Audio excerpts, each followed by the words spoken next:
छोटे भैया की दीक्षा लेने की प्रवृत्ति। माताजी के पश्चिम में जाने के कुछ दिन बाद ही छोटे भैया बीए की परीक्षा देकर घर आ गए।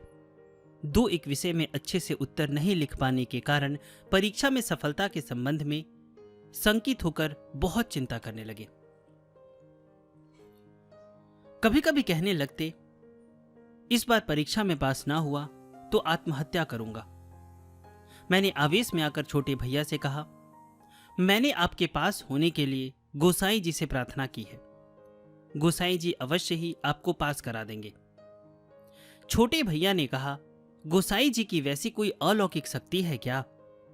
मैं विश्वास नहीं करता। अच्छा, यदि वैसा है तो फिर मैं एक प्रॉब्लम देता हूं, गोसाई जी से उसे सॉल्व करो, देखो तो। मैं उनकी इस बात का कोई अच्छा उत्तर ना दे सका। छोटे भैया गोसाई जी से दीक्षा ले, इस अभिप्राय से उनको योग साधन पुस्तक पढ़ने के लिए दिया। उसे पढ़कर उन्होंने कहा, ब्रह्म धर्म के मत के साथ जो नहीं मिलता वह कुसंस्कार है। मैं वह सब कुछ नहीं मानता। गोसाई जी धार्मिक है, मानता हूं, लेकिन उनके शिष्यों का कुछ हुआ है, इस पर विश्वास नहीं करता। मैं छोटे भैया की बात का प्रतिवाद न करके चुप रह गया।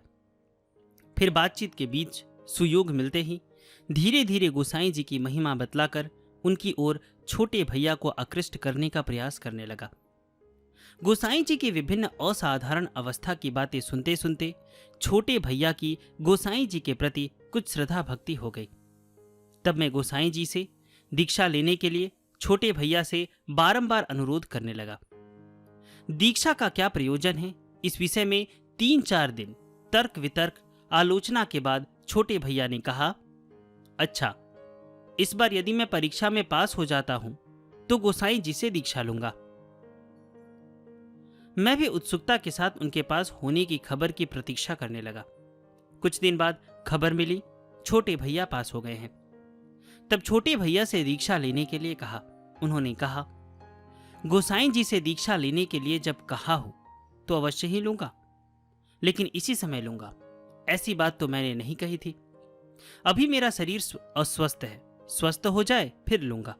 मैंने कहा, मैं कितना अस्वस्थ था वह तो सभी जानते हैं। गोसाई जी की कृपा से अब बिल्कुल स्वस्थ हो गया हूं। आप भी दीक्षा लेने से स्वस्थ हो जाएंगे। छोटे भैया ने कहा, योग साधना के जो सब नियम हैं मैं उसका अभी प्रतिपालन नहीं कर पाऊंगा। मैंने कहा, आप जो प्रतिपालन नहीं कर पाएंगे ऐसे कोई नियम का निर्देश गोसाई जी आपको कभी नहीं देंगे। अंत में छोटे भैया ने स्वीकार किया। गोसाई जी के गिंडारिया में आते ही उनके पास जाकर दीक्षा के लिए प्रार्थना करेंगे। मैं भी निश्चिंत हुआ। मार्च अप्रैल सन 1891 ईस्वी। माता योग माया देवी का तिरोधान, लाल जी का देहत्याग। बड़े भैया के पत्र से अवगत हुआ, माता ठकुरानी योग माया देवी को श्री वृंदावन धाम की प्राप्ति हो गई है। शनिवार 21 फरवरी सन 1891 ईस्वी माघी शुक्ला त्रयोदशी तिथि को एक दिन के हैजे से ही उन्होंने देह त्याग कर दिया। ठाकुर ने योग जीवन के द्वारा यह संवाद भैया को दिया है। अचानक यह खबर सुनकर मैं बहुत ही दुखी हो गया। माता ठकुरानी श्री वृंदावन से लौटेंगी नहीं, उसी स्थान पर रह जाएंगी। ठाकुर और माता ठकुरानी की बातों के अभिप्राय से कई बार इस प्रकार का संदेह मन में उत्पन्न हुआ था। किस प्रकार, किस अवस्था में माता ठकुरानी ने देह छोड़ी, विस्तार पूर्वक जानने के लिए व्याकुल हो गया। इसी बीच फिर संवाद मिला। जीवन मुक्त जाति स्मर गुरु भाई लाल बिहारी बसु प्राय उसी समय एक दिन स्वेच्छा से अचानक गिंडारिया में अंधकार करके परम धाम में प्रस्थान कर गए। यह सब दुख संवाद सुनकर एवं अन्य दो एक उद्वेगजनक कारणों से मेरा मन विचलित हो उठा। मैं श्री वृंदावन जाने का संकल्प करके ठाकुर को अपना अभिप्राय बतलाया। ठाकुर ने योग जीवन के द्वारा उत्तर दिया, शीघ्र मैं गिंडारिया जा रहा हूं, सुविधा लगे तो तुम अभी से वहां जाकर रह सकते हो। पत्र पाकर मैंने शीघ्र ही गिंडारिया जाने का निश्चय किया। छोटे भैया की दीक्षा और अद्भुत घटना, विविध प्रश्न। 27 मार्च दिन शुक्रवार, द्वितीया तिथि। रात्रि के अंतिम प्रहर में आसन पर बैठे बैठे ही मेरा मन बहुत बेचैन हो उठा। ठाकुर गिंडारिया आ गए हैं। बारंबार ऐसा लगा। आज ही ढाका जाने का निश्चय किया। बहुत अनुनय विनय करके छोटे भैया को अपने साथ गिंडारिया चलने के लिए कहा। वे इच्छा न रहने पर भी राजी हो गए। मैंने 1 महीने के लिए चावल, दाल, नमक, मिर्च, तेल, घी इत्यादि भोजन की सारी सामग्री जमा करके ले ली। फिर दिन के 10 बजे ढाका के लिए निकल पड़ा। कूली के अभाव के कारण बड़ी भारी गठरी का भार मुझे वहन न करने देकर दुर्बल होने पर भी छोटे भैया ने उसे अपने कंधे पर उठा लिया। 3-4 मील का रास्ता तय करके हम लोग सेराज दीघा की नाव पर सवार हुए। दोपहर में संध्या के थोड़ा पहले हम लोग गिंडारिया पहुंच गए। आश्रम के पश्चिम प्रांत में स्थित पंडित जी के घर पहुंचते ही सूचना मिली, ठाकुर कल ही आश्रम आ गए हैं।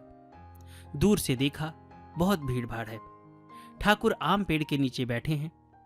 पिछली दुष्कृति की बात इस समय बारंबार मन में उदित होने लगी, इसलिए इतने लोगों के बीच ठाकुर के पास जाने की मेरी इच्छा नहीं हुई। पंडित जी की कुटिया में ही उदास बैठा रहा। कुछ क्षण बाद ठाकुर आसन से उठकर दक्षिण की ओर जलाशय के पास मूत्रोत्सर्ग के लिए गए। तब सब लोग आम पेड़ के नीचे से उठकर चले आए। उसी अवसर को उपयुक्त जानकर मैं भैया को दीक्षा की प्रार्थना के लिए ठाकुर के पास भेजा। ठाकुर मुंह हाथ धोकर अपने पैरों पर जल ढाल रहे थे। तभी छोटे भैया एक मंत्र का अस्फुट भाव से बारंबार उच्चारण करके उनके चरणों में गिर पड़े। फिर हाथ जोड़कर मेरे लिए क्या आज्ञा है कहकर कंगाल के भांति खड़े हो गए। छोटे भैया की ओर देखकर ठाकुर ने कहा, कहां ठहरे हो और कब आए? पूछने के बाद उत्तर की प्रतीक्षा किए बिना ही कहने लगे, अच्छा तुम जाओ, मैं अभी कुलदा से कह दूंगा। छोटे भैया ठाकुर को पुनः प्रणाम करके चले आए। मैं थोड़ी दूर से वृक्ष की आड़ में रहकर यह सब देखा। ठाकुर अवश्य ही छोटे भैया पर कृपा करेंगे सोचकर शीघ्र छोटे भैया के पास पहुंचा एवं उनको भरोसा देने लगा। 3 वर्ष के भीतर ठाकुर ने भैया को देखा नहीं। अनेक लोगों के बीच किसी समय देखे भी हैं तो मेरे भाई हैं ऐसा परिचय उन्हें मिला नहीं। ठाकुर छोटे भैया को देखते ही कैसे पहचान गए एवं मैं गिंडारिया आ गया हूं वे कैसे जान गए, यह सब सोचकर छोटे भैया को बड़ा आश्चर्य हुआ। कुछ क्षण बाद ठाकुर आम पेड़ के नीचे खड़े होकर मुझे पुकारने लगे। मैं तुरंत दौड़ते हुए जाकर ठाकुर के चरणों में गिर पड़ा। ठाकुर ने मेरी ओर बड़े ही स्नेह के साथ देखते हुए कहा, तुम्हारे भैया को कुंज के घर में ले आओ, अभी उनकी दीक्षा होगी। ठाकुर के आदेशानुसार मैं तुरंत भैया को लेकर घोष जी के घर पहुंचा। छोटे भैया ठाकुर के पीछे पीछे चलकर उस घर के पूर्व दिशा के कमरे में गए। बाहर का कोई व्यक्ति कमरे के निकट न आए, इस बात का ध्यान रखने के लिए ठाकुर मुझसे कह गए। मैं कमरे के चारों ओर टहलने लगा। इस बीच साधन प्राप्त अनेक महिलाएं एवं पुरुष आकर कमरे के भीतर बाहर जहां तहां आनंद पूर्वक बैठ गए। आज कितने दीक्षा प्रार्थी लोग कमरे में प्रवेश किए कुछ पता नहीं चला। परिचित लोगों में बंकीम नामक एक कायस्थ बालक एवं कुंज बाबू के परिवार की कुछ महिलाओं को छोटे भैया के साथ ठाकुर के सामने दीक्षा के लिए बैठे हुए देखा।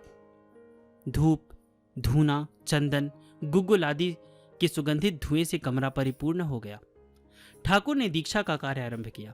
साधन की नियम प्रणाली बतलाकर ठाकुर ने जब ध्रुव, प्रहलाद, नारद आदि सर्वश्रेष्ठ भागवत भक्तों के कलेजे के वस्तु महामंत्र प्रदान किया, तब अद्भुत महाशक्ति की उठती तरंग ने सभी को कंपित कर दिया।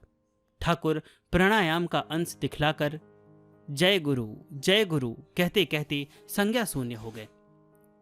तब कमरे के भीतर बाहर स्थित सभी के भीतर एक बृहत कांड आरंभ हो गया। गुरु भाई बहन नाना भाव में अभिभूत होकर मूर्छित होकर गिरने लगे। चारों ओर अनेक लोगों के हंसने और रोने का विचित्र कोलाहल होने लगा। इस समय छोटे भैया उच्च स्वर में अखंड मंडलाकारम एवं अज्ञान तिमिराधन्यस्य दोनों मंत्र का बारंबार उच्चारण करते करते ठाकुर के चरणों में लौटने लगे। भावावेश में आकर ठाकुर गदगद स्वर में कहने लगे, आह, क्या चमत्कार है, क्या चमत्कार है। आज सतयुग की ध्वजा आकाश में लहरा रही है। आज से सतयुग आरंभ हो गया। देखो, कितने योगी, कितने ऋषि, कितने देवी देवता आज सतयुग का झंडा हाथ में लेकर नभोमंडल में आनंद से नृत्य कर रहे हैं। महापुरुषगण आज पृथ्वी में सर्वत्र नृत्य करते करते घूम रहे हैं। ऐसा शुभ दिन फिर नहीं आता। 25 बौद्ध योगी लामा गुरु इस स्थान पर उपस्थित हैं। संसार का कल्याण करने के लिए आज ये महापुरुष पृथ्वी में अवतरण किए हैं। आज बड़े आनंद का दिन है। धन्य है, धन्य है, धन्य है। ठाकुर भावावेश में यह बात कह रहे थे। अचानक एक कम आयु की बालिका ठाकुर के सामने आकर घुटने के बल बैठ गई एवं भाव विहल अवस्था में हाथ जोड़कर बारंबार ठाकुर को प्रणाम करके गदगद स्वर में तिब्बती भाषा में ठाकुर की स्तुति करने लगी। फिर एक एक बार सभी की ओर देखकर अंगुली से संकेत करके ठाकुर को दिखलाते दिखलाते उन्होंने विविध भाषा में असामान्य तेजस्विता के साथ आधे घंटे तक लोगों को चकित करने वाला भाषण दिया। भाषा अज्ञात होने पर यद्यपि उसका एक शब्द का भी अर्थ समझ में नहीं आया, तथापि तेजस्विनी की तेजोपूर्ण प्रतीक शब्द के प्रभाव से भीतर एक अद्भुत शक्ति का प्रवाह चलने लगा। भाषण की मुग्धकारी शक्ति से प्राय सभी चकित रह गए। इस प्रकार की अद्भुत घटना जीवन में और कभी देखी नहीं।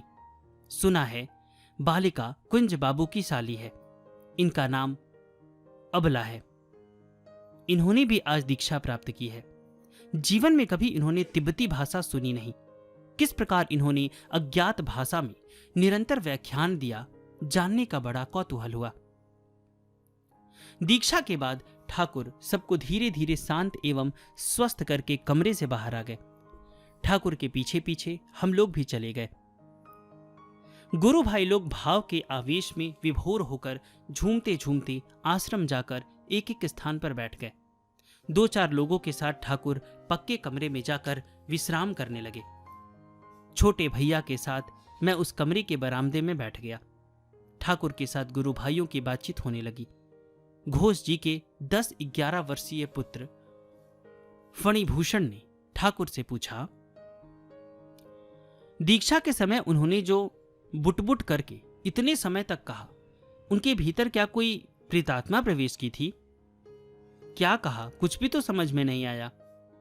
फणी की बात सुनकर ठाकुर ने थोड़ा हंसकर कहा, जो सब बौद्ध योगी दीक्षा स्थल पर उपस्थित थे, उनमें से ही एक जन ने उसके भीतर प्रवेश किया था।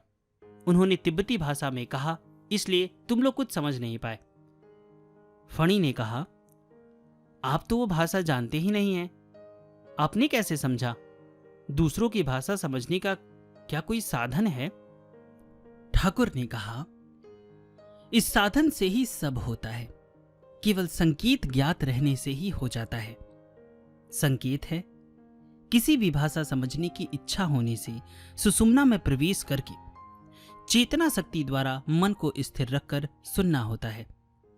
ऐसा करने से केवल मनुष्य की ही क्यों, समस्त जीव जंतु, पशु पक्षी, वृक्ष लता की भाषा का भी अर्थ ज्ञात हो जाता है। जब वैसी अवस्था होगी तो चेष्टा करने से ही समझ जाओगे। ठाकुर ने इस प्रकार तत्व की और भी कई बातें कही। वे सब बातें मैं स्पष्ट रूप से कुछ समझा नहीं। कुछ क्षण चबूतरे के ऊपर बैठकर बाहर चला आया। देखा कहीं 2-4 गुरु भाई मिलकर आनंद से भजन गा रहे हैं, तो कहीं कोई चुपचाप बैठकर नाम जप के आनंद में मगन है। आश्रम आज लोगों से परिपूर्ण है। सभी प्रसन्नतापूर्वक वार्तालाप में, भजन कीर्तन में, एकांत साधन भजन में, नाना प्रकार की अवस्था में परमानंद से समय काट रहे हैं। केवल मेरे ही भीतर भयंकर शुष्कता है। मैं बेचैन होकर कभी गुरु भाइयों के पास तो कभी ठाकुर के पास आना जाना करने लगा। अकारण शुष्कता की ज्वाला से मेरा मन छटपटाने लगा। बड़ी अधीरता के साथ जाकर ठाकुर से कहा, सभी तो आपके हैं, आज सबके मन में आनंद देकर केवल मुझे शुष्कता की ज्वाला में जलाकर क्यों मार रहे हैं? यह ज्वाला कैसे जाएगी? ठाकुर ने कहा, जिसके लिए जो कल्याणकर है भगवान उसको वही देते हैं।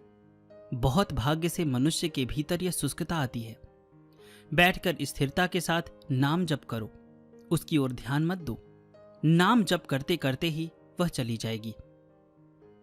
मैंने कहा, मेरा अंतःकरण सरस कर दीजिए, बैठकर नाम जप करता रहूं। ठाकुर ने कहा, जिसके लिए जो कुपथ्य है रोगी के चाहने से ही क्या डॉक्टर वह दे देता है? थोड़ा शांत हो, जाकर नाम जप करो। मैं फिर कुछ कहने का साहस नहीं कर पाया। बरामदे में छोटे भैया के पास बैठकर नाम जप करने लगा।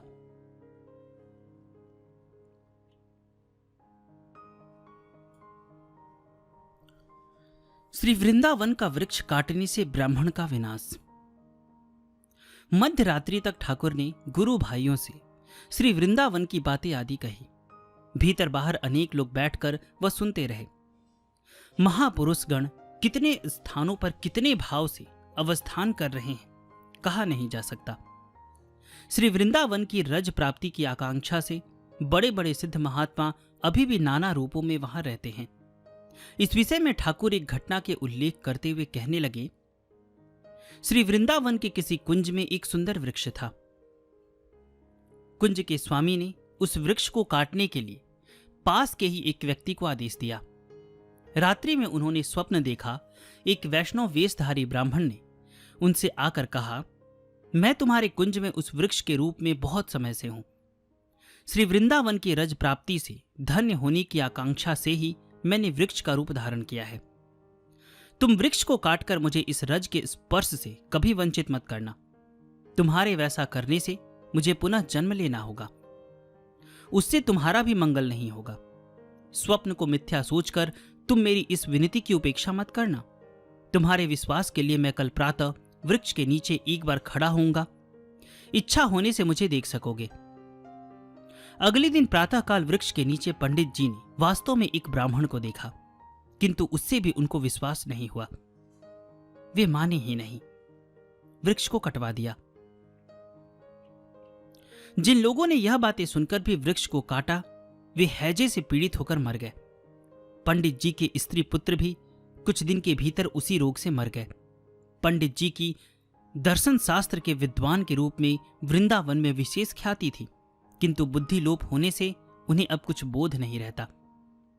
पहले सभी उनका कितना सम्मान करते थे, लेकिन अब कोई उनका आदर नहीं करता। ठाकुर के मुख से इस प्रकार अनेक बातें सुनकर हम लोगों ने शयन किया। गोसाई जी के मुख से श्री वृंदावन की कथा।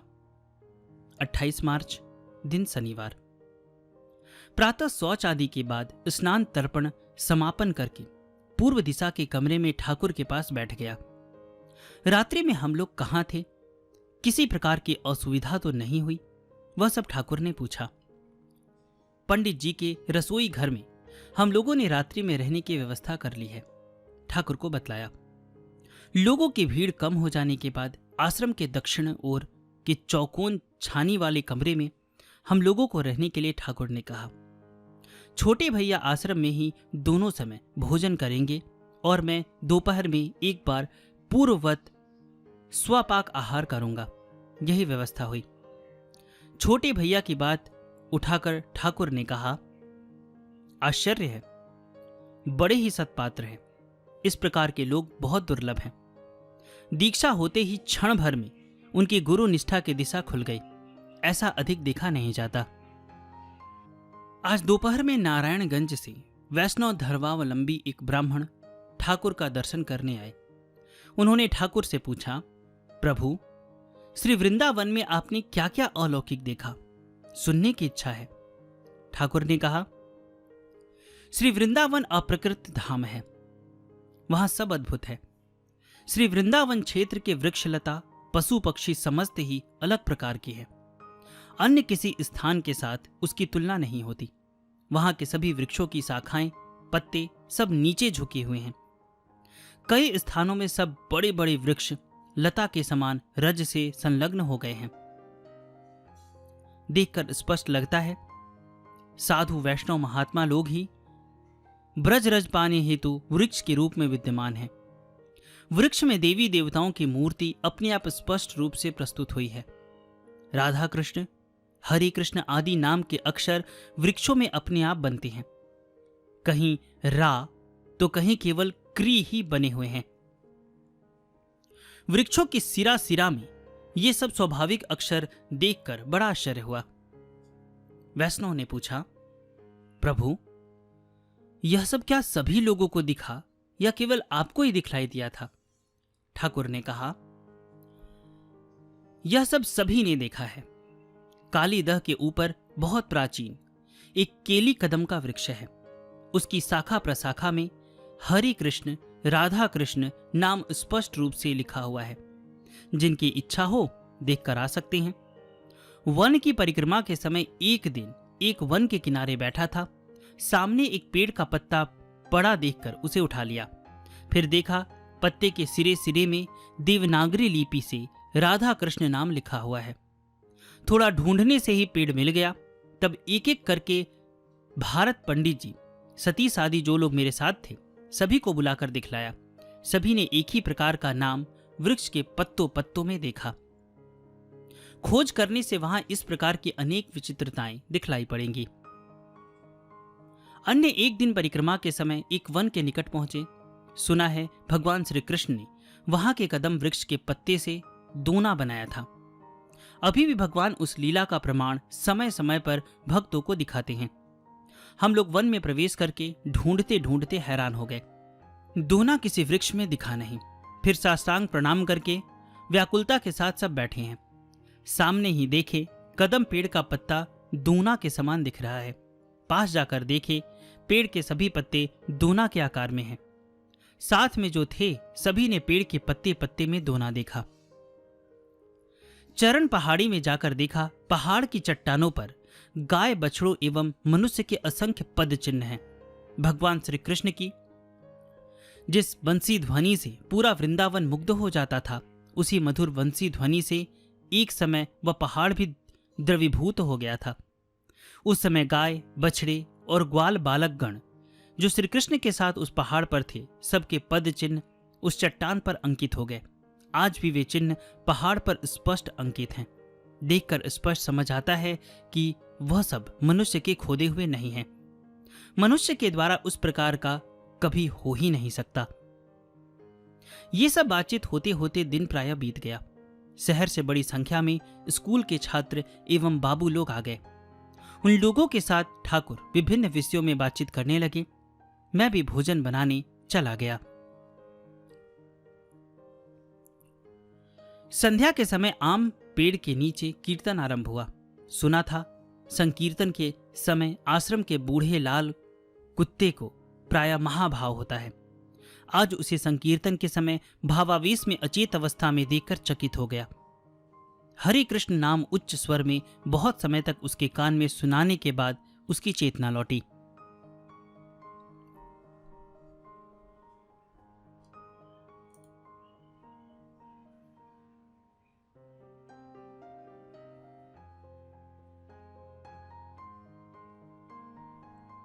अगर आपने इससे पहले वाले एपिसोड नहीं सुने हैं तो आपको अवश्य सुनना चाहिए। डिस्क्रिप्शन में मैंने प्लेलिस्ट का लिंक भी दिया है। और आगे हम लोग बहुत थोड़ा अध्याय अभी बचा हुआ है, तो आगे हम लोग सुनेंगे गोसाई जी की जटा और दंड। और वारदी के ब्रह्मचारी जी की जीवनी भी बहुत जल्द आने वाली है। तो अगर आप लोग सुनना चाहते हैं तो एक छोटी सी पारिश्रमिक देके उसे बुक कर सकते हैं। डिस्क्रिप्शन में आपको हमारा व्हाट्सएप का भी नंबर मिल जाएगा। धन्यवाद।